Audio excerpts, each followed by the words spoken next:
আসলে কি জানেন তো, এই ঘর ঝাড় দেওয়া, ঘর মোছা, রান্না করা, বাড়ির ধুলো পরিষ্কার করা, বাড়ির লোকজনদের যত্ন নেওয়া, এগুলোতে আপনি অভ্যস্ত হয়ে গেছিলেন, ভালোই ছিলেন। হঠাৎ একদিন সকালে আপনার মনে হলো যে আপনার চাকরি করা দরকার, কিন্তু আপনার তো কোনো যোগ্যতা নেই। চাকরি পাওয়ার মতো কোনো যোগ্যতা তো আপনার নেই। তাহলে সেক্ষেত্রে আপনাকে কি করতে হবে? কাউকে ধরতে হবে, কারো একটা রেফারেন্স দরকার। আপনি আমার ভাইকে ধরলেন, আর আমার ভাইয়ের কোনো কথা আমি ফেলতে পারি না, সেই কারণে আপনার মতো একটা ইনএফিশিয়েন্ট মহিলাকে আমার কোম্পানিতে আমায় চাকরিতে নিতে হলো।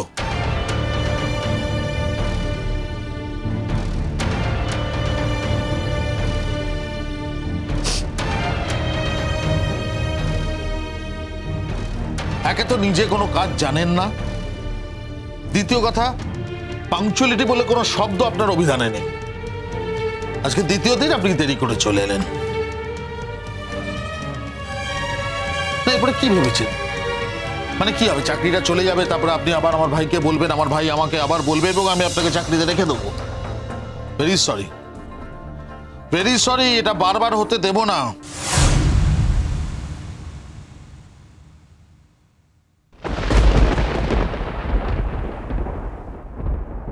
কথাটা আপনার কানে গেছে?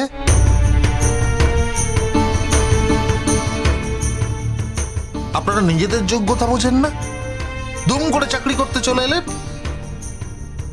টাকা এত সস্তা আমাদের? হ্যাঁ, অনেক কষ্ট করে টাকাটা রোজগার করতে হয়, অনেক কষ্ট করে এই কোম্পানিটাকে দাঁড় করাতে হয়েছে, বুঝলেন? আপনাদের মতো ওয়াচলেস লোকের জন্য কোম্পানিটাকে ডোবানোর কোনো সুযোগ আমি দেব না, এটা আমি বলে দিলাম। আপনার লজ্জা করছে না?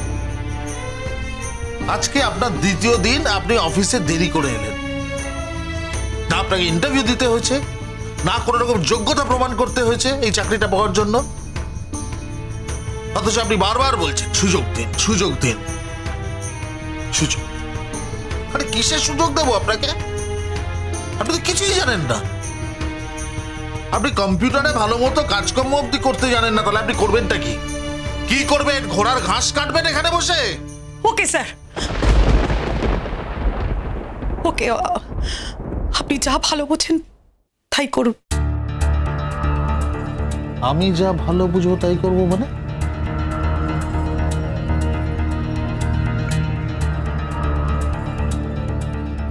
আমি তো ভালো বুঝে আপনাকে এখানে ডেকে আনিনি, আপনি নিজে ভালো বুঝে এখানে এসেছেন,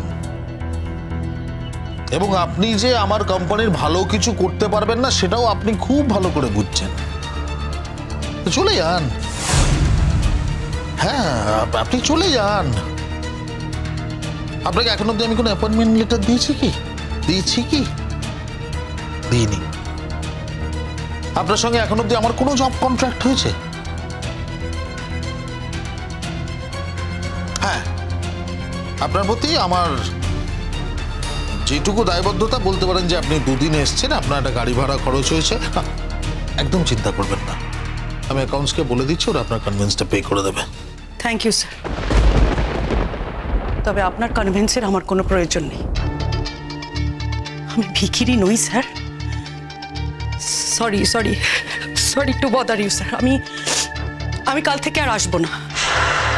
যদি কোথাও আমাকে কিছু লিখে দিতে হয় বলুন, আমি লিখে দিতে পারি। আমি আসছি স্যার, থ্যাংক ইউ। দাঁড়ান, বলুন। আপনাদের সমস্যাটা কি জানেন? আপনারা কাজের কাজ কিছু জানেন না, অথচ রাগ তেজ এটা কিন্তু 16 আনা।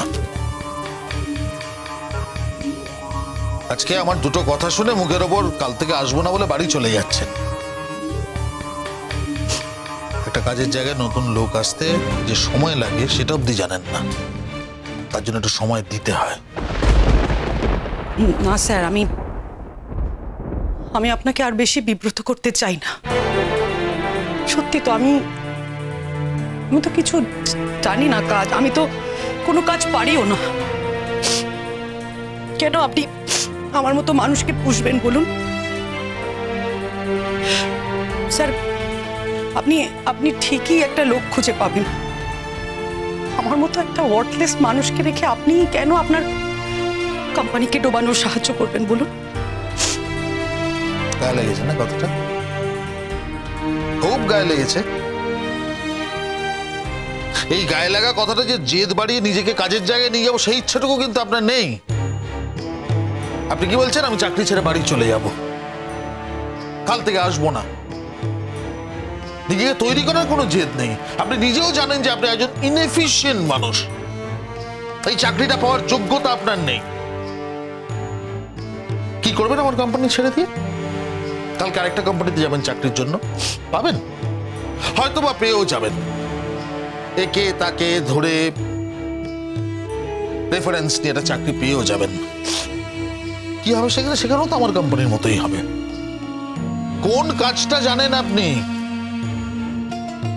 চাকরি করতে গেলে একটা মিনিমাম এফিশিয়েন্ট হতে হয়, তাকে একটা মিনিমাম কম্পিউটার জানতে হয়, সেটাও আপনি জানেন না। অন্য কোম্পানি আপনাকে রাখবে? আমি কিন্তু আপনাকে বলেছিলাম যে আপনি সময় নিন, কাজটা শিখুন, মন দিয়ে আমার কোম্পানিতে কাজ করুন, কিন্তু আপনি আমার সেই প্রস্তাব অ্যাকসেপ্ট করলেন না। আসলে স্যার, মাঝ রাস্তায় বাসটা ব্রেকডাউন করে গিয়েছিল। আমার তো গাড়ি নেই স্যার, তাই একটা বাস চেঞ্জ করে আর একটু দেরি হয়ে গেল স্যার। আমি জানি স্যার, আমি কি যুদ্ধ করে এসেছি সেটা শুধু আমিই জানি। আর এই আসার জন্য আজ হয়তো আমার অ্যাক্সিডেন্টও হয়ে যেতে পারতো। রাস্তার লোকজন সব তেড়ে এসেছিল। আসলে আমি ওই দৌড়ে রাস্তা পার করে ওই বাস ধরতে যাচ্ছিলাম, তাই। শুনুন, এগুলো লেম এক্সকিউজ। তো বাড়ি থেকে আগে বেরোন না কেন হাতে সময় নিয়ে? সেই কথাটা আপনাকে বললে আপনি বুঝতে পারবেন না স্যার। এত কিছু বুঝে একটা কোম্পানি চালাচ্ছি, এত বড় একটা কোম্পানি, আর আপনি কি এমন বোঝাবেন আমাকে যেটা আমি বুঝতেই পারবো না? তার মানে সেটা বোঝার মতো কিছু নয়, সেটাই ধরে নিতে হবে, তাই না? স্যার, আপনি এই সমাজের একজন পুরুষ মানুষ,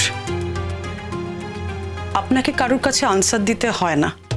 কিন্তু স্যার, আপনার আর আমার অবস্থানটা এক নয়। আমি একজন মেয়ে, বিবাহিত মেয়ে, যার স্বামী থেকেও নেই। আমাকে শ্বশুরবাড়িতে থাকতে হয় স্যার, 5টা লোকের মন ঝুঁকিয়ে চলতে হয়।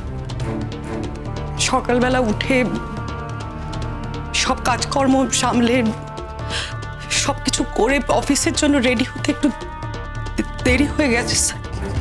দেখুন, তার মানে এটা রেগুলার হবে, আপনার বাড়ির সমস্যা থাকবে এবং সেই সমস্যার জন্য অফিসে আসতে দেরি হবে, এবং সেই সমস্যাগুলো রোজ অফিসকে আপনাকে শুনতে হবে, এবং অফিস এটা শুনবে বলে আপনার মনে হয়? আমি তো আপনাকে কিছু বলতে চাইনি স্যার, আপনি জিজ্ঞেস করলেন তাই বললাম। আমি তো চলেই যাচ্ছিলাম। সে তো আপনি পালিয়ে যাচ্ছেন। আপনার সৎ সাহস নেই নিজেকে তৈরি করার, তাই পালিয়ে যাচ্ছেন আপনি। আপনার সৎ সাহস থাকলে আপনি কখনো এটা করতে পারতেন না।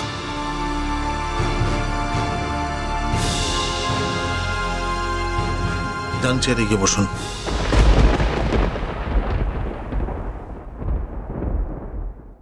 কি হলো? যান। না স্যার, আমি সত্যি অন্যায় করেছি। আমার নিজেরই বড্ড অপরাধ বোধ হচ্ছে স্যার। ঘরে বাইরে এত কথা শুনতে। অনেকগুলো দিন বাজে সময় নষ্ট করেছেন, নিজেকে তৈরি করেননি, নিজের জন্য তো কিছু রাখেননি। এটাই আপনার মতো মহিলাদের দোষ। অন্যের ওপর নির্ভরশীল হয়ে বাঁচতে চেয়েছেন, আর তারপর কোনো একদিন যখন দেখেছেন যে সেই হাতটা নেই আপনার ওপর, যেটার উপর নির্ভরশীল হয়ে আপনি বাঁচতে চেয়েছিলেন, তখন যখন দেখলেন যে ত্রিসীমানার মধ্যে নেই সেই মানুষটা যাকে ভরসা করে বাঁচতে চেয়েছিলেন, বাধ্য হয়ে পথ দেখেছেন। আপনি বাধ্য হয়ে চাকরি করার জন্য পথে বেরিয়েছেন, কিন্তু পথে বেরোনোর জন্য যে যোগ্যতাটা লাগে সেই যোগ্যতাটা তৈরি করার চেষ্টা কিন্তু আপনি করেননি, কোনো দিনও না। আপনি নিজেকে যোগ্য করে তোলার কোনো চেষ্টাই করেননি। এই কথাগুলো শোনার পরে এখন হয়তো বলবেন যে আমি এক্ষুনি চলে যাব। আপনাদের মতো মানুষদের তো আর কিছু থাক না থাক ইগোটা 1000 গুণ আছে না।